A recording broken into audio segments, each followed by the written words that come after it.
Friends నమస్తే అండి, welcome to my channel. ఈరోజు మన రెసిపీ పప్పు నానబెట్టడం, పిండి పులియబెట్టడం, ఇనో వంట సోడా ఇవేమీ లేకుండా అప్పటికప్పుడు చేసుకునేటువంటి ఇన్స్టెంట్ బ్రేక్ఫాస్ట్ రెసిపీ అయినటువంటి సగ్గుబియ్యం చల్లట్లని ఈ వీడియోలో మీతో షేర్ చేసుకోబోతున్నానండి. ఇంకెందుకండి ఆలస్యం, వీడియోలోకి వెళ్ళి ఆ ప్రాసెస్ ఏంటో చూసేద్దామా మరి.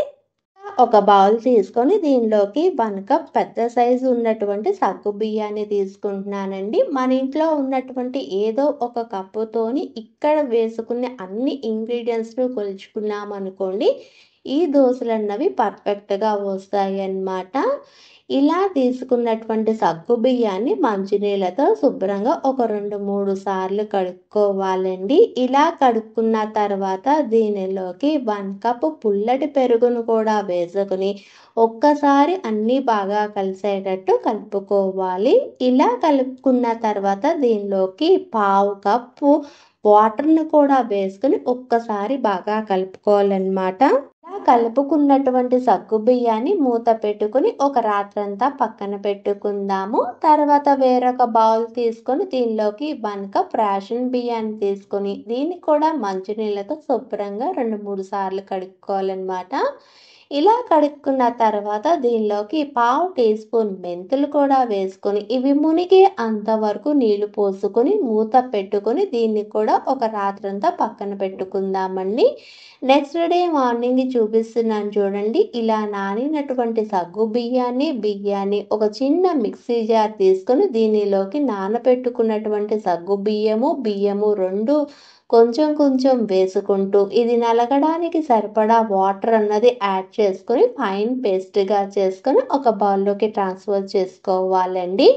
అంతేకాదు ఇక్కడ సగ్గు బియ్యము రుబ్బుకునేటప్పుడు పెద్ద మిక్సీ జార్లో వేసుకుంటే ఈ చల్లట్లు అన్నవి అంత పర్ఫెక్ట్గా రావన్నమాట.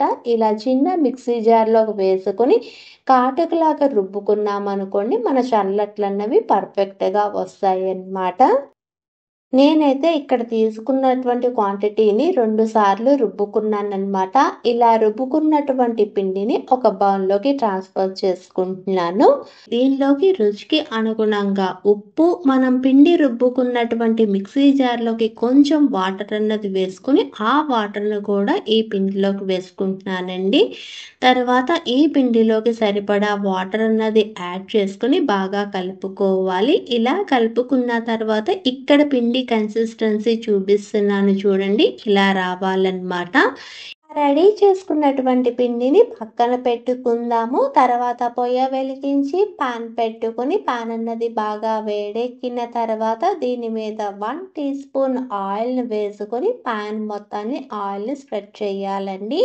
ఇలా చేసిన తర్వాత మనం ముందుగా రెడీ చేసుకున్నటువంటి పిండిని ఒక్కసారి బాగా కలుపుకొని ఒక గరిటె తీసుకొని ఈ పాన్ మీద వేసుకొని ఈ దోశ అన్నది మరీ మందంగాను ఉండకూడదు, అలాగని మరీ పలుచగా ఉండకూడదు అనమాట. అలా స్ప్రెడ్ చేసుకోవాలి.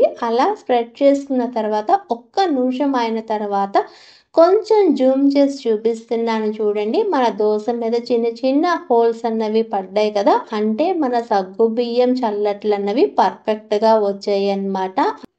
అంతేకాదండి, ఈ దోశల మీద పిండిగా ఉన్నప్పుడు మాత్రం దీని చుట్టూరుగా ఆయిల్ అన్నది స్ప్రెడ్ చేయకూడదు. కొంచెం పిండిగా ఉండడం అన్నది తగ్గిన తర్వాత దీని చుట్టూరుగా ఆయిల్ అన్నది స్ప్రెడ్ చేసుకొని ఇది బాగా వేగిన తర్వాత దీన్ని ఫ్లిప్ చేసుకొని మళ్ళీ దీని చుట్టూరుగా కొంచెం ఆయిల్ అన్నది స్ప్రెడ్ చేసుకొని ఒక్క 30 సెకండ్స్ మాత్రమే ఉంచుకొని దీన్ని డిష్ అవుట్ చేసేసుకోవటమేనండి. అంతేకాదండి, ఈ దోశలకైతే ఎటువంటి హోమ్ మేడ్ పికిల్ అయినా బాగుంటుంది.